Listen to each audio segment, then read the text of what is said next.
Abdulla Qahhor biografiyasi. Toshkent davlat iqtisodiyot universitetida menejment fakulteti talabasi Hamroyeva Sabina Ismoil qizi. Abdulla Qahhor O'zbekiston xalq yozuvchisi, dramaturg, tarjimon, o'zbek adabiyotining yorqin namoyandasi. Abdulla Qahhor tarjimai holi. Abdulla Qahhor 1907-yili 17-sentyabrda Farg'ona viloyatining Qo'qon shahrida tug'ilgan. Uning otasi Abduqahhor temirchi bo'lgan. Lekin bu kasbdan oladigan daromad tirikchilik uchun kifoya qilmagani sababli u doim ish izlab qishloqma-qishloq ko'chib yurardi. Shu tufayli Abdullaning bolaligi Yaypan, Yudash, Olqor, To'g'unzor hamda Oqqo'rg'on kabi Qo'qon atrofidagi qishloqlarda kechadi.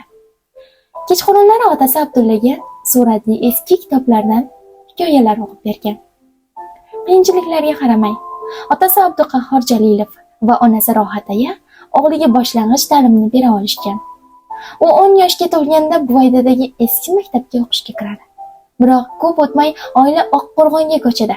Oqqo'rg'on maktabida Abdulla Qo'qonli Muhammadjon qorining usuli saftiya maktabida tahsil ko'rdi. Muhammadjon qori ilg'or fikrli, ma'rifatparvar odam edi. U geografiya, matematika kabi ilmlarni ham o'qitgan. Ayniqsa, shogirdlarida sharq adabiyotiga qiziqish uyg'otishga uringan. Ehtimol shu bois bo'lsa kerak, Abdulla Qahhor umrining oxirigacha Sa'diy va Hayyo, Hofiz va Bedal, Lutfiy va Navoiy, Bobur va Nodira asarlarini qo'ldan qo'ymay mutolaa qilar. Ularning ancha-munchasini yod bilar va o'rni kelganda ulardan parchalar keltirib, fikrini dalillar edi.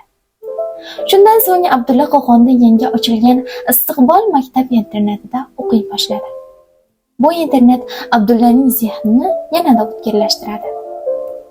1922-1924 yillarda Abdullada adabiyotga qiziqish avj olib boradi. Bu yillarda u Qo'qon pedtexnikumida o'qidi. Umrida birinchi marta Pushkin, Gogol, Turgenev hamda Tolstoy asarlaridan xabardor bo'ldi. Texnikumga chiqadigan Bilim yurti devoriy gazetasiga she'rlari va maqolalari bilan tez-tez qatnashib turdi. Abdulla Qahhor 1926-yilda ishchilar fakultetiga o'qishga kiradi va uni tugatib, yana jurnalistik faoliyat bilan shug'ullanadi. U 1934-yilda O'rta Osiyo davlat universitetining pedagogika fakultetida tahsil oladi.